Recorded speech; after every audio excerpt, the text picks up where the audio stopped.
A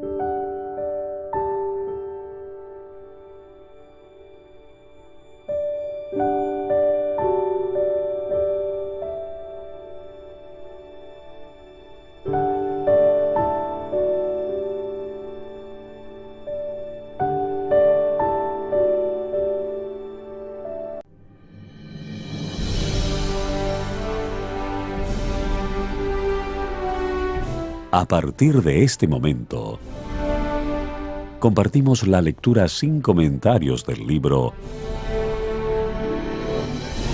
El conflicto de los siglos, escrito por Helena Harmon de White. Capítulo 1.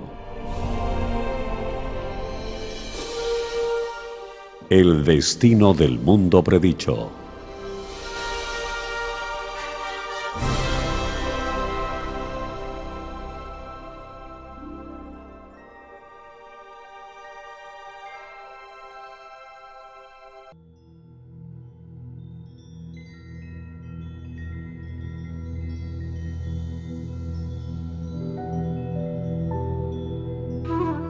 Oh, si también tú conocieses, a lo menos en este tu día, lo que toca a tu paz.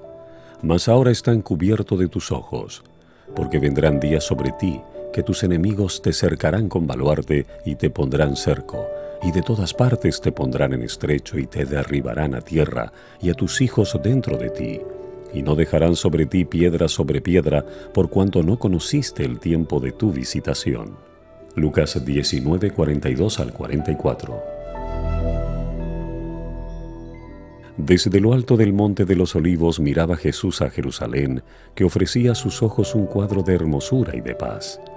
Era tiempo de Pascua, y de todas las regiones del orbe, los hijos de Jacob se habían reunido para celebrar la gran fiesta nacional. De entre viñedos y jardines, como de entre las verdes laderas donde se veían esparcidas las tiendas de los peregrinos, elevábanse las colinas con sus terrazas, los airosos palacios y los soberbios baluartes de la capital israelita. La hija de Sión parecía decir en su orgullo: «Estoy sentada reina y nunca veré el duelo», porque siendo amada como lo era, creía estar segura de merecer aún los favores del cielo como en los tiempos antiguos cuando el poeta rey cantaba: «Hermosa provincia, el gozo de toda la tierra es el monte de Sión, la ciudad del gran rey». Salmo 48:2. Resaltaban a la vista las construcciones espléndidas del templo, cuyos muros de mármol blanco como la nieve estaban entonces iluminados por los últimos rayos del sol poniente que al hundirse en el ocaso hacía resplandecer el oro de puertas, torres y pináculos. Y así destacábase la gran ciudad, perfección de hermosura, orgullo de la nación judaica. ¿Qué hijo de Israel podía permanecer ante semejante espectáculo sin sentirse conmovido de gozo y admiración? Pero eran muy ajenos a todo esto los pensamientos que embargaban la mente de Jesús. Como llegó cerca, viendo la ciudad, lloró sobre ella. Lucas 19:41. En medio del regocijo que provocara su entrada triunfal, mientras el gentío agitaba palmas y alegres hosanas repercutían en los montes y 1000 voces le proclamaban rey, el Redentor del mundo se sintió abrumado por súbita y misteriosa tristeza. Él, el Hijo de Dios, el prometido de Israel, que había vencido a la muerte arrebatándole sus cautivos, lloraba, no presa de común abatimiento, sino dominado por intensa e irreprimible agonía. No lloraba por sí mismo, por más que supiera a dónde iba. Getsemaní, lugar de su próxima y terrible agonía, extendíase ante su vista. La puerta de las ovejas divisábase también. Por ella habían entrado durante siglos y siglos las víctimas para el sacrificio, y pronto iba a abrirse para él, cuando como cordero fuera llevado al matadero. Isaías 53:7. Poco más allá se destacaba el Calvario, lugar de la crucifixión. Sobre la senda que pronto le tocaría recorrer, iban a caer densas y horrorosas tinieblas, mientras él entregaba su alma en expiación por el pecado. No era, sin embargo, la contemplación de aquellas escenas lo que arrojaba sombras sobre el Señor en aquella hora de gran regocijo, ni tampoco el presentimiento de su angustia sobrehumana lo que nublaba su alma generosa.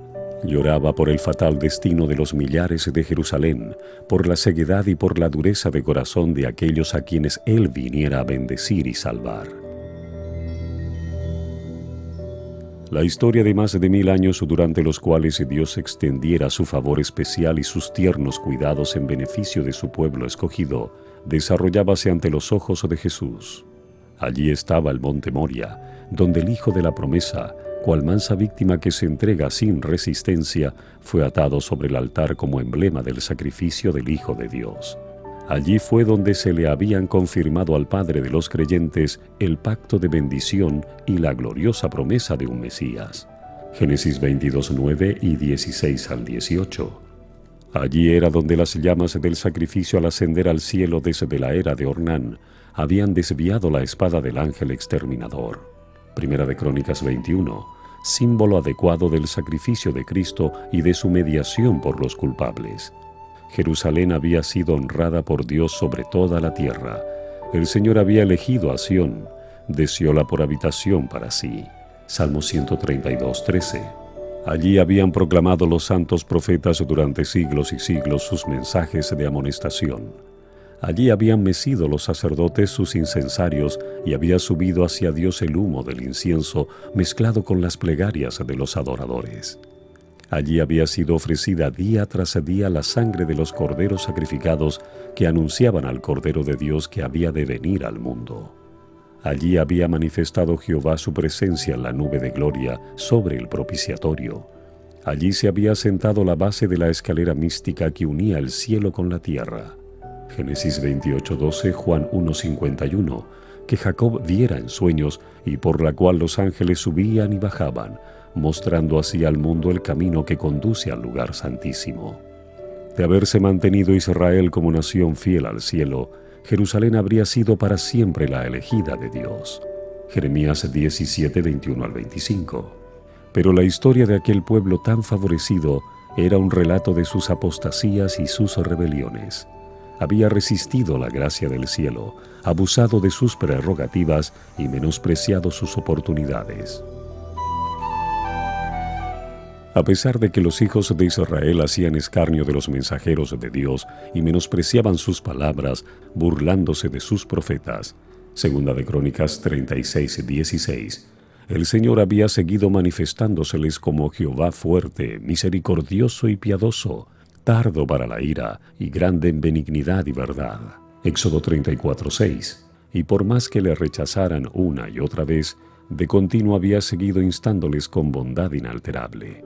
Más grande que la amorosa compasión del Padre por su Hijo era el solícito cuidado con que Dios velaba por su pueblo, enviándole amonestaciones por mano de sus mensajeros, madrugando para enviárselas, porque tuvo compasión de su pueblo y de su morada. Segunda de Crónicas 36:15.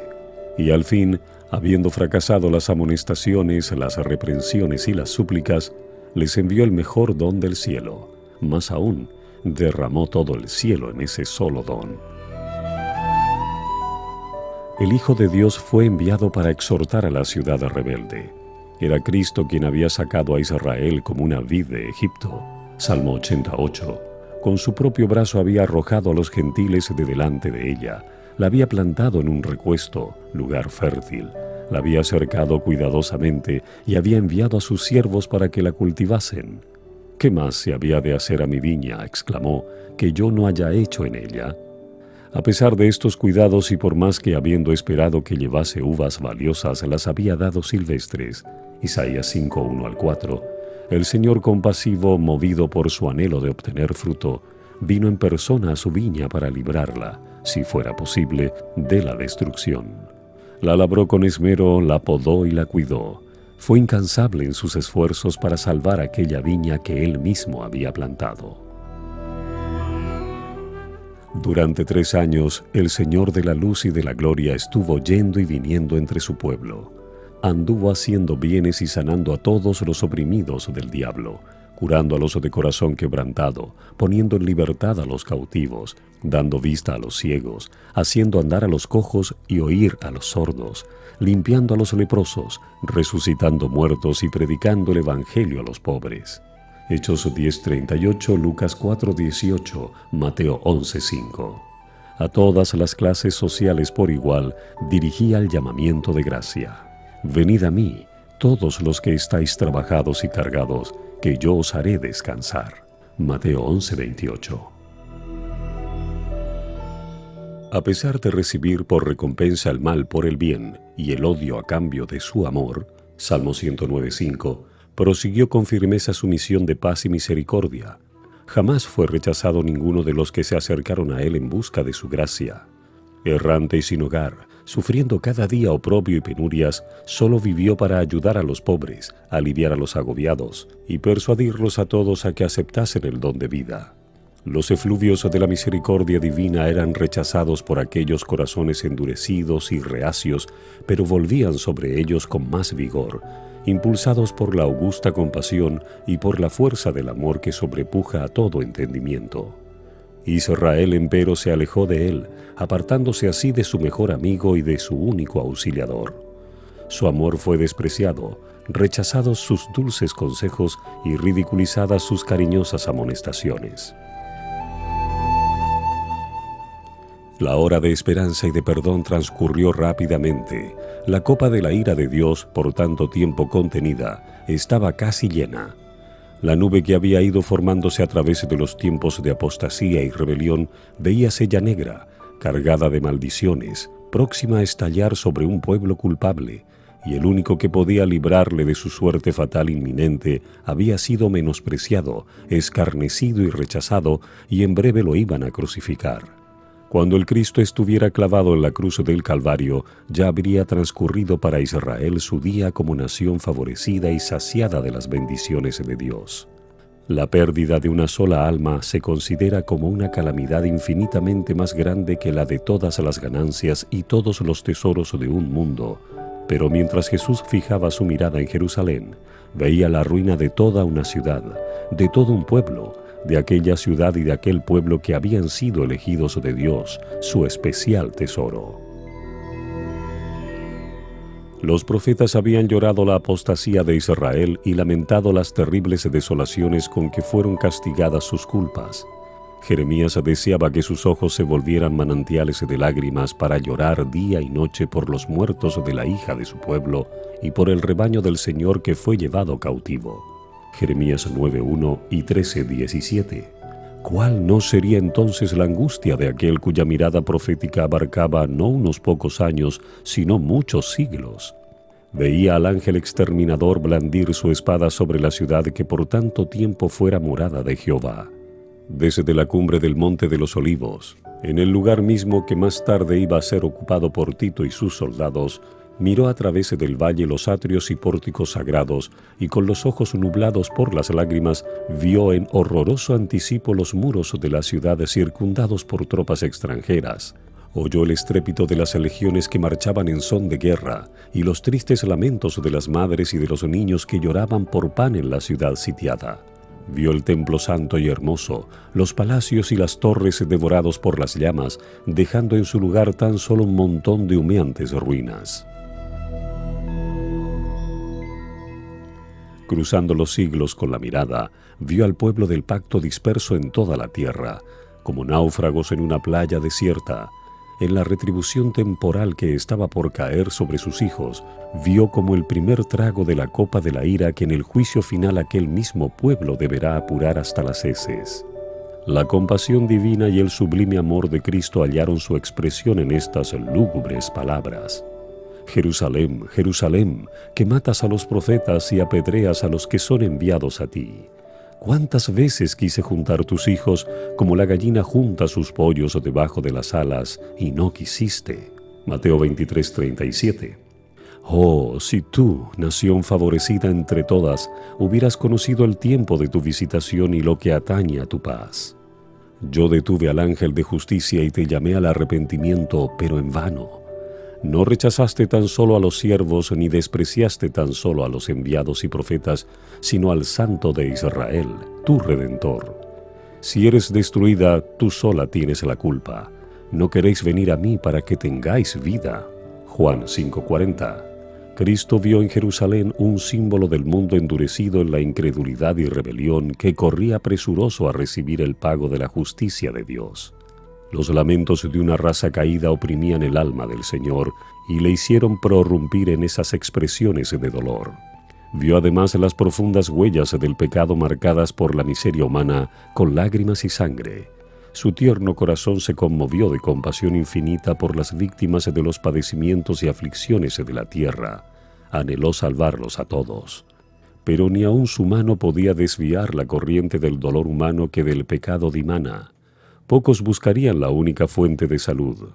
Él estaba dispuesto a derramar su misma alma hasta la muerte y poner así la salvación al alcance de todos, pero muy pocos iban a acudir a Él para tener vida eterna. Mirad al Rey del cielo derramando copioso llanto. Ved al Hijo del Dios infinito turbado en espíritu y doblegado bajo el peso del dolor. Los cielos se llenaron de asombro al contemplar semejante escena que pone tan de manifiesto la culpabilidad enorme del pecado y que nos enseña lo que le cuesta aún al poder infinito salvar al pecador de las consecuencias que le acarrea la transgresión de la ley de Dios.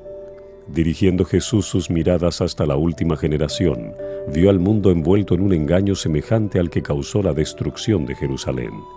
El gran pecado de los judíos consistió en que rechazaron a Cristo. El gran pecado del mundo cristiano iba a consistir en que rechazaría la ley de Dios, que es el fundamento de su gobierno en el cielo y en la tierra.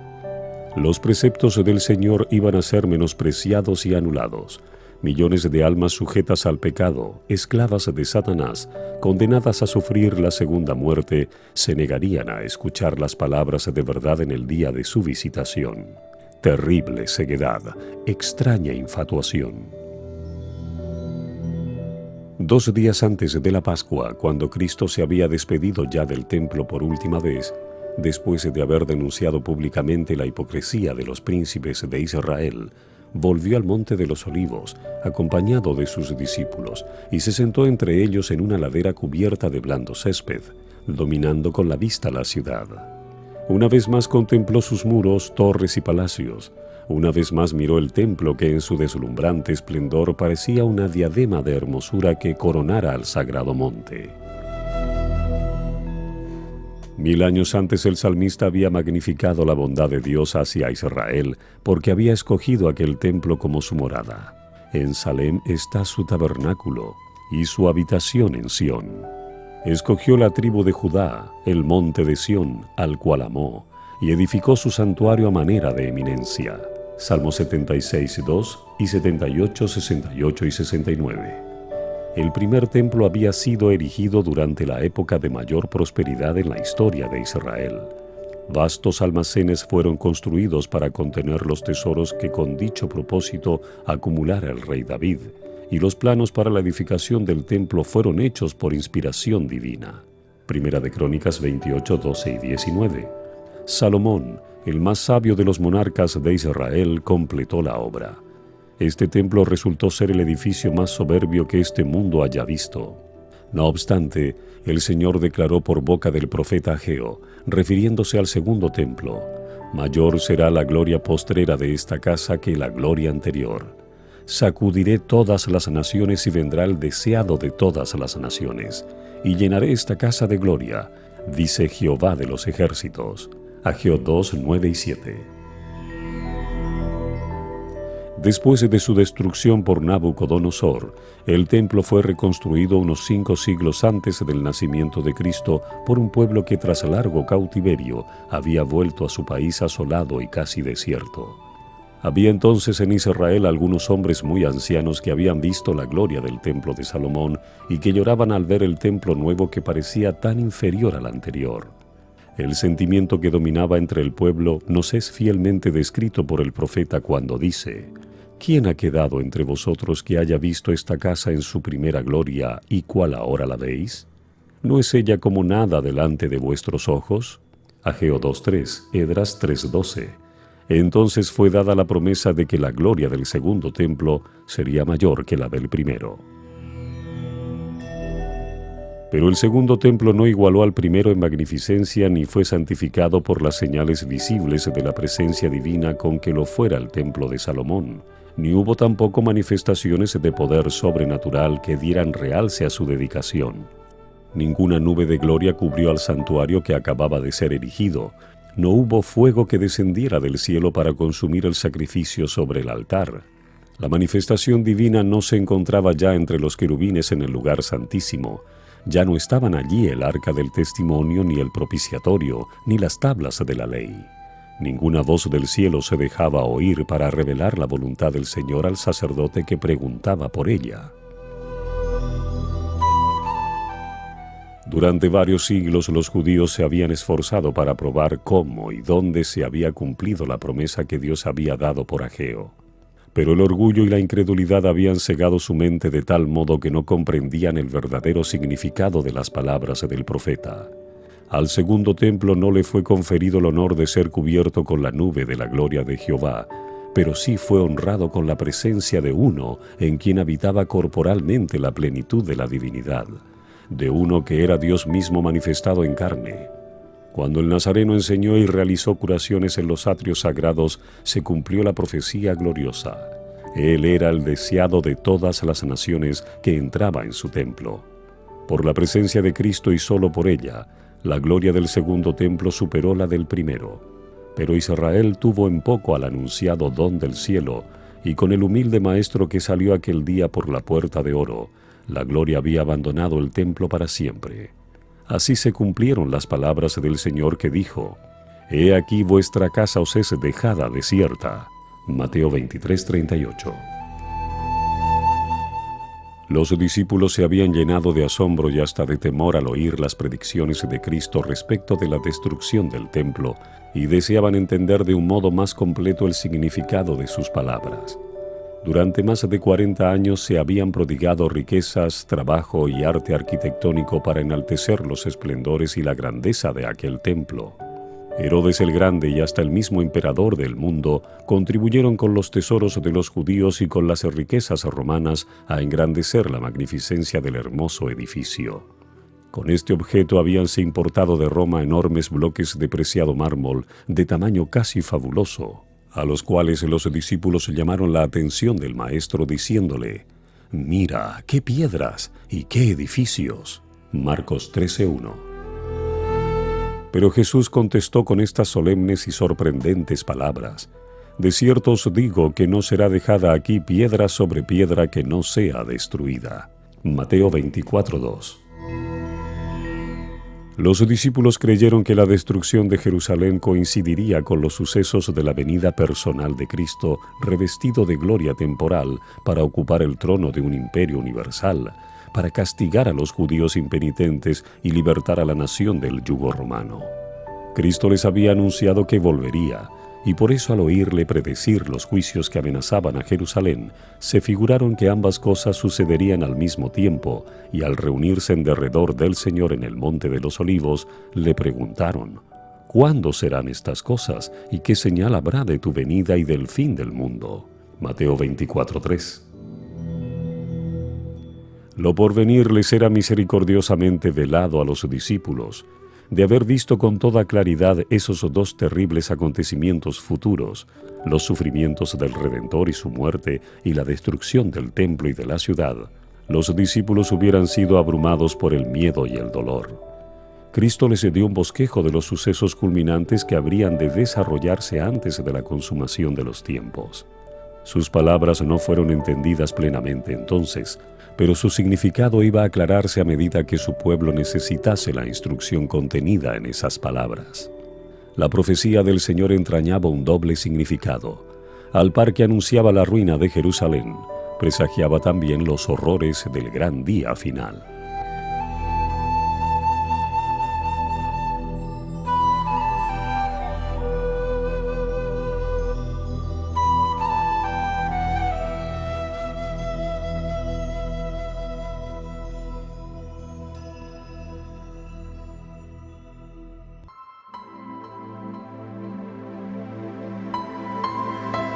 Estamos compartiendo la lectura sin comentarios del libro El conflicto de los siglos. Capítulo 1. El destino del mundo predicho.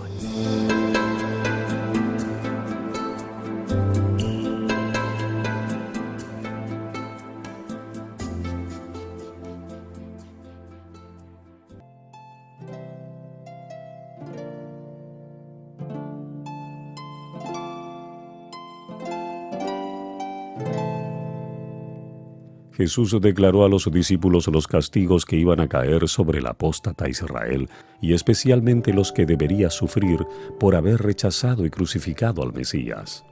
Iban a producirse señales inequívocas, precursoras del espantoso desenlace. La hora aciaga llegaría presta y repentinamente, y el Salvador advirtió a sus discípulos: por tanto, cuando viereis la abominación del asolamiento que fue dicha por Daniel profeta, que estará en el lugar santo, entonces los que están en Judea huyan a los montes. Mateo 24:15 y 16, Lucas 21:20. Tan pronto como los estandartes del ejército romano idólatra fuesen clavados en el suelo sagrado, que se extendía varios estadios más allá de los muros, los creyentes en Cristo debían huir a un lugar seguro. Al ver la señal preventiva, todos los que quisieran escapar debían hacerlo sin tardar. Tanto en tierra de Judea como en la propia ciudad de Jerusalén, el aviso de la fuga debía ser aprovechado en el acto. Todo el que se hallase en aquel instante en el tejado de su casa no debía entrar en ella ni para tomar consigo los más valiosos tesoros. Los que trabajaran en el campo y en los viñedos no debían perder tiempo en volver por las túnicas que se hubiesen quitado para sobrellevar mejor el calor y la faena del día. Todos debían marcharse sin tardar si no querían verse envueltos en la ruina general. Durante el reinado de Herodes, la ciudad de Jerusalén no solo había sido notablemente embellecida, sino también fortalecida. Se erigieron torres, muros y fortalezas que, unidos a la ventajosa situación topográfica del lugar, la hacían aparentemente inexpugnable. Si en aquellos días alguien hubiese predicho públicamente la destrucción de la ciudad, sin duda habría sido considerado cual lo fuera Noé en su tiempo, como alarmista insensato.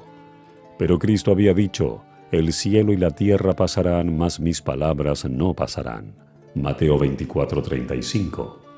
La ira del Señor se había declarado contra Jerusalén a causa de sus pecados, y su obstinada incredulidad hizo inevitable su condenación. El Señor había dicho por el profeta Miqueas: oíd ahora esto, cabezas de la casa de Jacob y capitanes de la casa de Israel, que abomináis el juicio y pervertís todo el derecho, que edificáis a Sión con sangre y a Jerusalén con injusticia. Sus cabezas juzgan por cohecho, y sus sacerdotes enseñan por precio, y sus profetas adivinan por dinero, y apóyanse en Jehová diciendo: ¿no está Jehová entre nosotros? No vendrá mal sobre nosotros. Miqueas 3, 9 al 11. Estas palabras dan una idea cabal de cuán corruptos eran los moradores de Jerusalén y de cuán justos se consideraban. A la vez que se decían escrupulosos observadores de la ley de Dios, quebrantaban todos sus preceptos. La pureza de Cristo y su santidad hacían resaltar la iniquidad de ellos. Por eso le aborrecían y le señalaban como el causante de todas las desgracias que les habían sobrevenido como consecuencia de su maldad. Aunque hartos sabían que Cristo no tenía pecado, declararon que su muerte era necesaria para la seguridad de la nación. Los príncipes de los sacerdotes y los fariseos decían: si le dejamos así, todos creerán en él, y vendrán los romanos y destruirán nuestro lugar y nuestra nación. Juan 11:48. Si se sacrificaba a Cristo, pensaban ellos, podrían ser otra vez un pueblo fuerte y unido. Así discurrían y convinieron con el sumo sacerdote en que era mejor que uno muriera y no que la nación entera se perdiese. Así era como los príncipes judíos habían edificado a Sión con sangre y a Jerusalén con iniquidad, y al paso que sentenciaban a muerte a su Salvador porque les echara en cara sus iniquidades, se atribuían tanta justicia que se consideraban el pueblo favorecido de Dios y esperaban que el Señor viniese a librarlos de sus enemigos. Por tanto, había añadido el profeta: a causa de vosotros será Sión arada como campo, y Jerusalén será majanos, y el monte de la casa como cumbres de breñal. Miqueas 3:12. Dios aplazó sus juicios sobre la ciudad y la nación hasta cosa de 40 años, después que Cristo hubo anunciado el castigo de Jerusalén. Admirable fue la paciencia que tuvo Dios con los que rechazaran su evangelio y asesinaran a su Hijo. La parábola de la higuera estéril representa el trato bondadoso de Dios con la nación judía. Ya había sido dada la orden: córtala, ¿por qué ocupará aún la tierra? Lucas 13:7. Pero la divina misericordia la preservó por algún tiempo. Había todavía muchos judíos que ignoraban lo que habían sido el carácter y la obra de Cristo, y los hijos no habían tenido las oportunidades ni visto la luz que sus padres habían rechazado. Por medio de la predicación de los apóstoles y de sus compañeros, Dios iba a hacer brillar la luz sobre ellos para que pudiesen ver cómo se habían cumplido las profecías, no únicamente las que se referían al nacimiento y la vida del Salvador, sino también las que anunciaban su muerte y su gloriosa resurrección.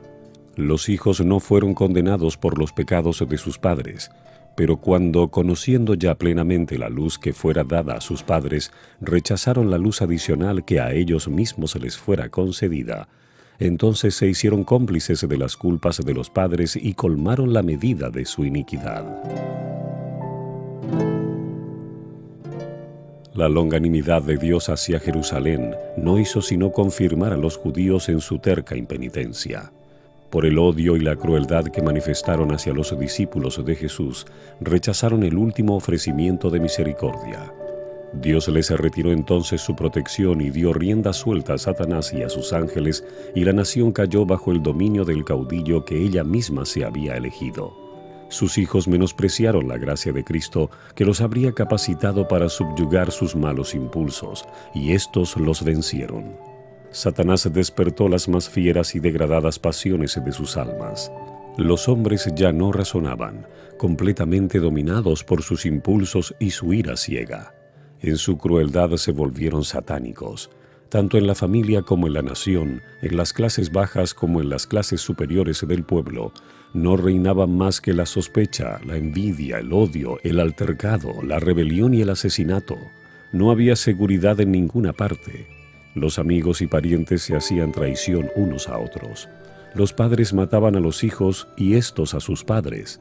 Los que gobernaban al pueblo no tenían poder para gobernarse a sí mismos.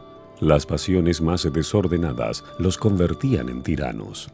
Los judíos habían aceptado falsos testimonios para condenar al Hijo inocente de Dios, y ahora las acusaciones más falsas hacían inseguras sus propias vidas. Con sus hechos habían expresado desde hacía tiempo sus deseos. «Quitad de delante de nosotros al Santo de Israel». Isaías 30:11. Y ya dichos deseos se habían cumplido. El temor de Dios no les preocupaba más. Satanás se encontraba ahora al frente de la nación y las más altas autoridades civiles y religiosas estaban bajo su dominio. Los jefes de los bandos opuestos hacían a veces causa común para despojar y torturar a sus desgraciadas víctimas, y otras veces esas mismas facciones peleaban unas con otras y se daban muerte sin misericordia. Ni la santidad del templo podía refrenar su ferocidad.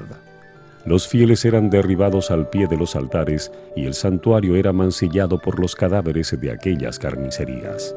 No obstante, en su necia y abominable presunción, los instigadores de la obra infernal declaraban públicamente que no temían que Jerusalén fuese destruida, pues era la ciudad de Dios, y con el propósito de afianzar su satánico poder, sobornaban a falsos profetas para que proclamaran que el pueblo debía esperar la salvación de Dios, aunque ya el templo estaba sitiado por las legiones romanas. Hasta el fin las multitudes creyeron firmemente que el Todopoderoso intervendría para derrotar a sus adversarios. Pero Israel había despreciado la protección de Dios y no había ya defensa alguna para él. Desdichada Jerusalén. Mientras la desgarraban las contiendas intestinas y la sangre de sus hijos, derramada por sus propias manos, teñía sus calles de carmesí, los ejércitos enemigos echaban a tierra sus fortalezas y mataban a sus guerreros. Todas las predicciones de Cristo acerca de la destrucción de Jerusalén se cumplieron al pie de la letra. Los judíos palparon la verdad de aquellas palabras de advertencia del Señor. Con la medida que medís, se os medirá. Mateo 7:2. Aparecieron muchas señales y maravillas como síntomas precursores del desastre y de la condenación. A la medianoche una luz extraña brillaba sobre el templo y el altar. En las nubes, a la puesta de sol, se veían como carros y hombres de guerra que se reunían para la batalla. Los sacerdotes que ministraban de noche en el santuario eran aterrorizados por ruidos misteriosos. Temblaba la tierra y se oían voces que gritaban: «¡Salgamos de aquí!». La gran puerta del oriente, que por su enorme peso era difícil de cerrar entre 20 hombres y que estaba asegurada con formidables barras de hierro afirmadas en el duro pavimento de piedras de gran tamaño, se abrió a medianoche de una manera misteriosa. Durante 7 años, un hombre recorrió continuamente las calles de Jerusalén anunciando las calamidades que iban a caer sobre la ciudad. De día y de noche entonaba la frenética endecha: «Voz del oriente, voz del occidente, voz de los 4 vientos, voz contra Jerusalén y contra el templo, voz contra el esposo y la esposa, voz contra todo el pueblo». Este extraño personaje fue encarcelado y azotado sin que exhalase una queja. A los insultos que le dirigían y a las burlas que le hacían, no contestaba sino con estas palabras: «¡Ay de Jerusalén! ¡Ay! ¡Ay de sus moradores!». Y sus tristes presagios no dejaron de oírse sino cuando encontró la muerte en el sitio que él había predicho.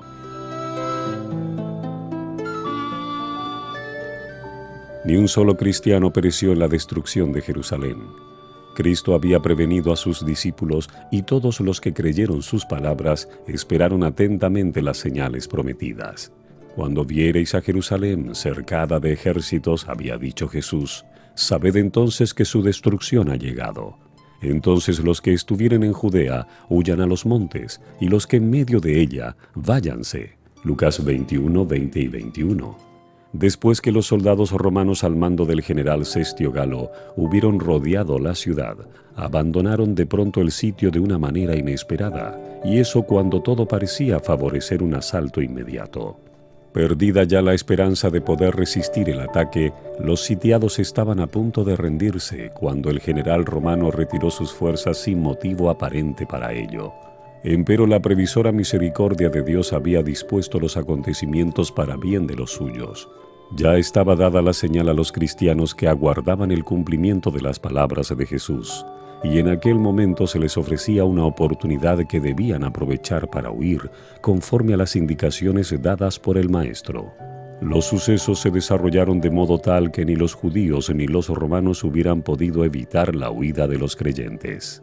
Habiéndose retirado Cestio, los judíos hicieron una salida para perseguirle, y entre tanto que ambas fuerzas estaban así empeñadas, los cristianos pudieron salir de la ciudad, aprovechando la circunstancia de estar los alrededores totalmente despejados de enemigos que hubieran podido cerrarles el paso. En la época del sitio, los judíos habían acudido numerosos a Jerusalén para celebrar la fiesta de los tabernáculos, y así fue como los cristianos esparcidos por todo el país pudieron escapar sin dificultad. Inmediatamente se encaminaron hacia un lugar seguro, la ciudad de Pella, en tierra de Perea, allende el Jordán. Las fuerzas judaicas perseguían de cerca a Cestio y a su ejército y cayeron sobre la retaguardia con tal furia que amenazaban destruirla totalmente. Solo a duras penas pudieron las huestes romanas cumplir su retirada. Los judíos no sufrieron más que pocas bajas y con los despojos que obtuvieron volvieron en triunfo a Jerusalén. Pero este éxito aparente no les acarreó sino perjuicios, pues despertó en ellos un espíritu de necia resistencia contra los romanos que no tardó en traer males incalculables a la desdichada ciudad. Espantosas fueron las calamidades que sufrió Jerusalén cuando el sitio se reanudó bajo el mando de Tito. La ciudad fue sitiada en el momento de la Pascua, cuando millones de judíos se hallaban reunidos dentro de sus muros. Los depósitos de provisiones que, de haber sido conservados, hubieran podido abastecer a toda la población por varios años, habían sido destruidos a consecuencia de la rivalidad y de las represalias de las facciones en lucha, y pronto los vecinos de Jerusalén empezaron a sucumbir a los horrores del hambre. Una medida de trigo se vendía por 1 talento. Tan atroz era el hambre que los hombres roían el cuero de sus cintos, sus sandalias y las cubiertas de sus escudos. Muchos salían durante la noche para recoger las plantas silvestres que crecían fuera de los muros, a pesar de que muchos de ellos eran aprehendidos y muertos por crueles torturas, y a menudo los que lograban escapar eran despojados de aquello que habían conseguido aún con riesgo de la vida. Los que estaban en el poder imponían los castigos más infamantes para obligar a los necesitados a entregar los últimos restos de provisiones que guardaban escondidos, y tamañas atrocidades eran perpetradas muchas veces por gente bien alimentada que solo deseaba almacenar provisiones para más tarde. Millares murieron a consecuencia del hambre y la pestilencia. Los afectos naturales parecían haber desaparecido. Los esposos se arrebataban unos a otros los alimentos. Los hijos quitaban a sus ancianos padres la comida que se llevaban a la boca. Y la pregunta del profeta, ¿se olvidará acaso la mujer de su niño mamante?, recibió respuesta en el interior de los muros de la desgraciada ciudad, tal como la diera la Santa Escritura. Las misericordiosas manos de las mujeres cuecen a sus mismos hijos. Estos les sirven de comida en el quebranto de la hija de mi pueblo. Isaías 49:15, Lamentaciones 4:10. Una vez más se cumplía la profecía pronunciada 14 siglos antes y que dice: la mujer tierna y delicada en medio de ti, que nunca probó a asentar en tierra la planta de su pie, de pura delicadeza y ternura, su ojo será avariento para con el marido de su seno, y para con su hijo y su hija, así respecto de su niño recién nacido como respecto de sus demás hijos que hubiere parido. Porque ella sola los comerá ocultamente en la falta de todo, en la premura y en la estrechez con que te estrecharán tus enemigos dentro de tus ciudades. Deuteronomio 28, 56 y 57. Los jefes romanos procuraron aterrorizar a los judíos para que se rindiesen. A los que eran apresados o resistiendo, los azotaban, los atormentaban y los crucificaban frente a los muros de la ciudad. Centenares de ellos eran así ejecutados cada día, y el horrendo proceder continuó hasta que a lo largo del valle de Josafat y en el Calvario se erigieron tantas cruces que apenas dejaban espacio para pasar entre ellas. Así fue castigada aquella temeraria imprecación que lanzara el pueblo en el tribunal de Pilato al exclamar: «Recaiga su sangre sobre nosotros y sobre nuestros hijos». Mateo 27:25. De buen grado hubiera Tito hecho cesar tan terribles escenas y ahorrado a Jerusalén la plena medida de su condenación. Le horrorizaba ver los montones de cadáveres en los valles. Como obsesionado, miraba desde lo alto del Monte de los Olivos el magnífico templo y dio la orden de que no se tocara una sola de sus piedras. Antes de hacer la tentativa de apoderarse de esa fortaleza, dirigió un fervoroso llamamiento a los jefes judíos para que no le obligasen a profanar con sangre el lugar sagrado. Si querían salir a pelear en cualquier otro sitio, ningún romano violaría la santidad del templo. Josefo mismo, en elocuentísimo discurso, les rogó que se entregasen, para salvarse a sí mismos, a su ciudad y su lugar de culto. Pero respondieron a sus palabras con maldiciones y arrojaron dardos a su último mediador humano mientras alegaba con ellos. Los judíos habían rechazado las súplicas del Hijo de Dios y ahora cualquier otra instancia o amonestación no podía obtener otro resultado que inducirlos a resistir hasta el fin. Vanos fueron los esfuerzos de Tito para salvar el templo. Uno mayor que él había declarado que no quedaría piedra sobre piedra que no fuese derribada. La ciega obstinación de los jefes judíos y los odiosos crímenes perpetrados en el interior de la ciudad sitiada excitaron el horror y la indignación de los romanos, y finalmente Tito dispuso tomar el templo por asalto. Resolvió, sin embargo, que si era posible evitaría su destrucción, pero sus órdenes no fueron obedecidas. A la noche, cuando se había retirado a su tienda para descansar, los judíos hicieron una salida desde el templo y atacaron a los soldados que estaban afuera. Durante la lucha, un soldado romano arrojó al pórtico por una abertura un leño encendido e inmediatamente ardieron los aposentos enmaderados de cedro que rodeaban el edificio santo.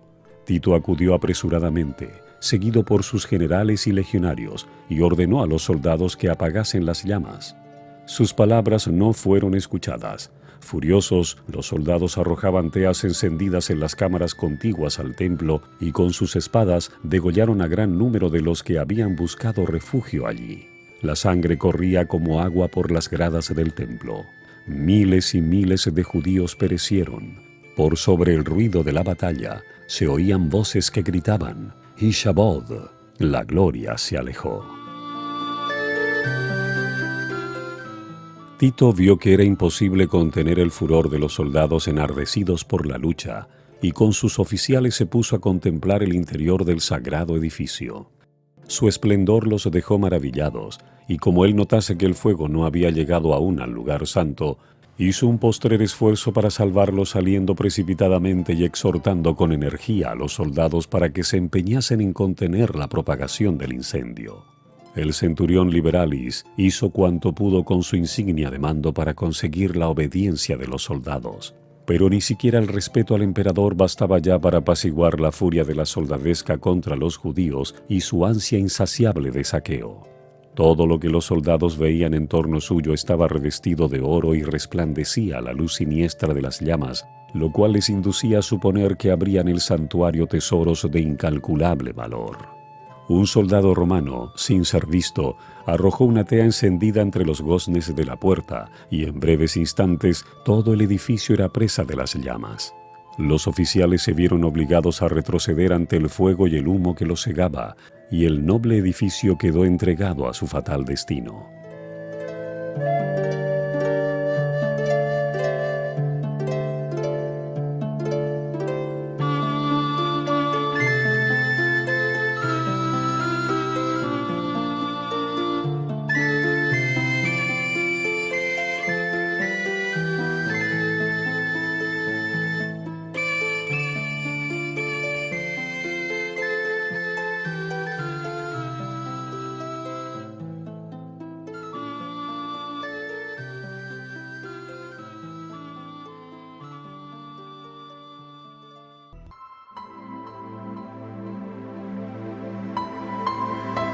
Estamos compartiendo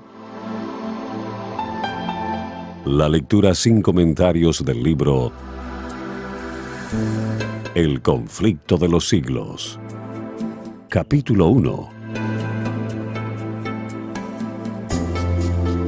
El destino del mundo predicho.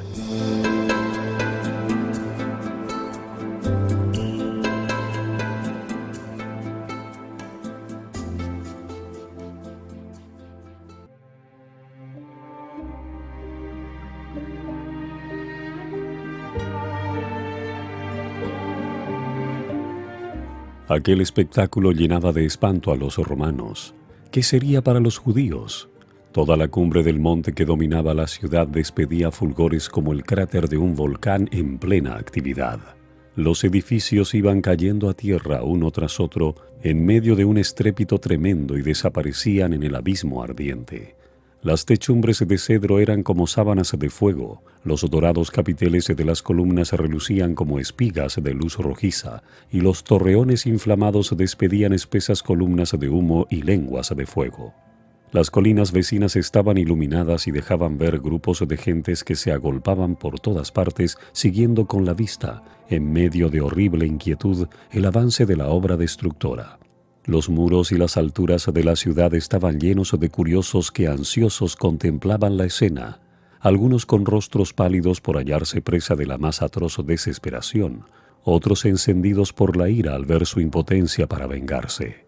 El tumulto de las legiones romanas que desbandadas corrían de acá para allá, y los agudos lamentos de los infelices judíos que morían entre las llamas, se mezclaban con el chisporroteo del incendio y con el estrépito de los derrumbes. En los montes repercutían los gritos de espanto y los ayes de la gente que se hallaba en las alturas. A lo largo de los muros se oían gritos y gemidos, y aun los que morían de hambre hacían un supremo esfuerzo para lanzar un lamento de angustia y desesperación. Dentro de los muros la carnicería era aún más horrorosa que el cuadro que se contemplaba desde afuera. Hombres y mujeres, jóvenes y viejos, soldados y sacerdotes, los que peleaban y los que pedían misericordia, todos eran degollados en desordenada matanza. Superó el número de los asesinados al de los asesinos. Para seguir matando, los legionarios tenían que pisar sobre montones de cadáveres. Destruido el templo, no tardó la ciudad entera en caer en poder de los romanos. Los caudillos judíos abandonaron las torres que consideraban inexpugnables y Tito las encontró vacías. Contemplólas asombrado y declaró que Dios mismo las había entregado en sus manos, pues ninguna máquina de guerra, por poderosa que fuera, hubiera logrado hacerle dueño de tan formidables baluartes. La ciudad y el templo fueron arrasados hasta sus cimientos. El solar sobre el cual se irguiera el santuario fue arado como campo. Jeremías 26:18. En el sitio y en la mortandad que le siguió perecieron más de 1.000.000 de judíos. Los que sobrevivieron fueron llevados cautivos, vendidos como esclavos, conducidos a Roma para enaltecer el triunfo del conquistador, arrojados a las fieras del circo o desterrados y esparcidos por toda la tierra. Los judíos habían forjado sus propias cadenas, habían colmado la copa de la venganza.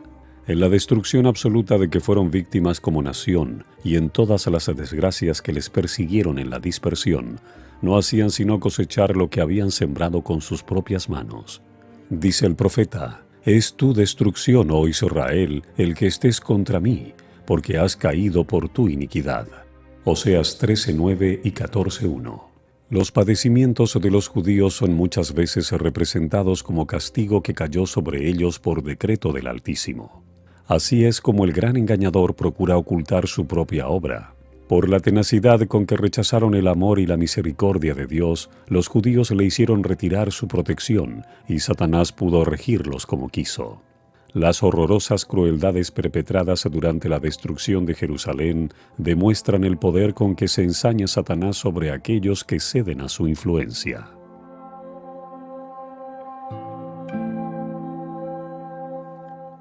No podemos saber cuánto debemos a Cristo por la paz y la protección de que disfrutamos. Es el poder restrictivo de Dios lo que impide que el hombre caiga completamente bajo el dominio de Satanás. Los desobedientes e ingratos deberían hallar un poderoso motivo de agradecimiento a Dios en el hecho de que su misericordia y clemencia hayan coartado el poder maléfico del diablo. Pero cuando el hombre traspasa los límites de la paciencia divina, ya no cuenta con aquella protección que le libraba del mal. Dios no asume nunca para con el pecador la actitud de un verdugo que ejecuta la sentencia contra la transgresión, sino que abandona a su propia suerte a los que rechazan su misericordia para que recojan los frutos de lo que sembraron sus propias manos. Todo rayo de luz que se desprecia, toda admonición que se desoye y rechaza, toda pasión malsana que se abriga, toda transgresión de la ley de Dios, son semillas que darán infaliblemente su cosecha. Cuando se le resiste tenazmente, el Espíritu de Dios concluye por apartarse del pecador, y éste queda sin fuerza para dominar las malas pasiones de su alma y sin protección alguna contra la malicia y perfidia de Satanás. La destrucción de Jerusalén es una advertencia terrible y solemne para todos aquellos que menosprecian los dones de la gracia divina y que resisten a las instancias de la misericordia divina. Nunca se dio un testimonio más decisivo de cuánto aborrece Dios el pecado y de cuán inevitable es el castigo que sobre sí atraen los culpables.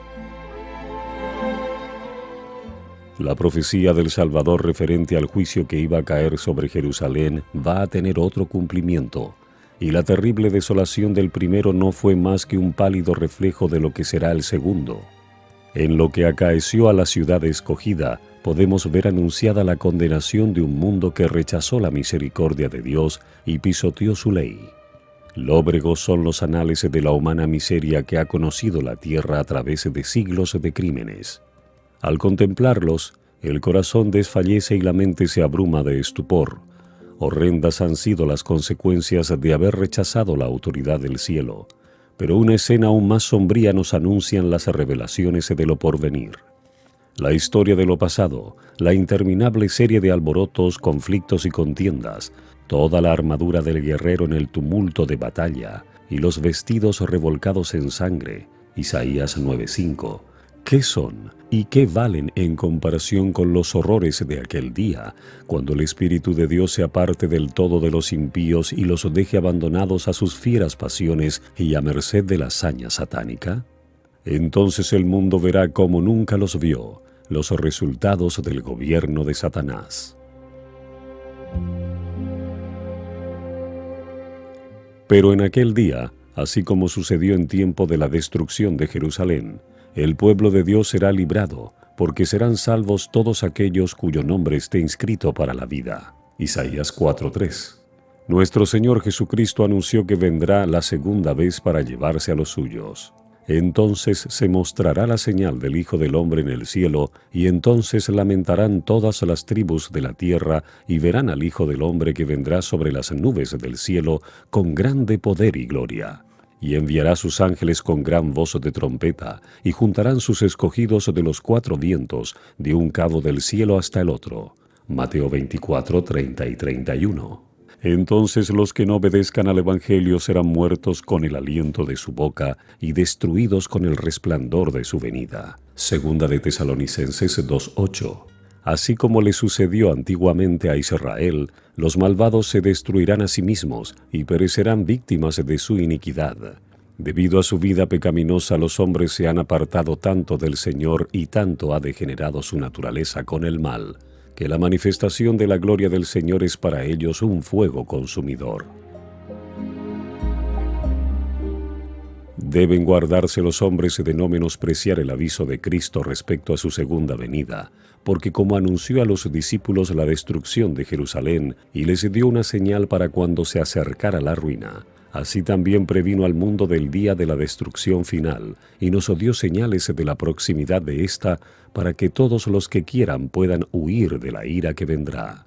Dijo Jesús: y habrá señales en el sol y en la luna y en las estrellas, y sobre la tierra angustia de naciones. Lucas 21:25, Mateo 24:29, Apocalipsis 6:12 al 17. Cuando viereis todas estas cosas, sabed que está cercano, a las puertas. Mateo 24:33. Velad pues, Marcos 13:35, es la amonestación del Señor. Los que le presten atención no serán dejados en tinieblas ni sorprendidos por aquel día, pero los que no quieran velar serán sorprendidos, porque el día del Señor vendrá, así como ladrón de noche. Primera de Tesalonicenses 5:1 al 5. El mundo no está hoy más dispuesto a creer el mensaje dado para este tiempo de lo que estaba en los días de los judíos para recibir el aviso del Salvador respecto a la ruina de Jerusalén. Venga cuando venga, el día de Dios caerá repentinamente sobre los impíos desprevenidos.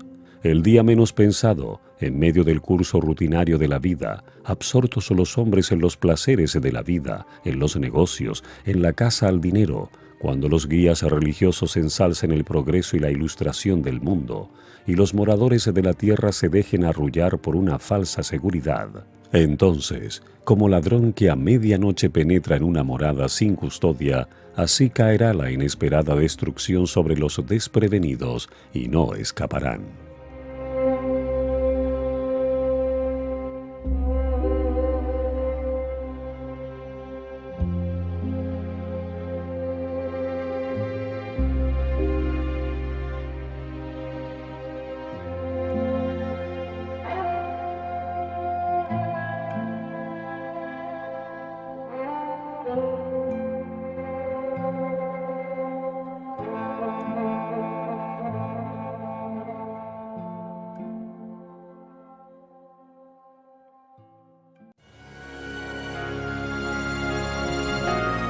Hasta aquí la lectura sin comentarios del libro El conflicto de los siglos, escrito por Elena Harmon de White.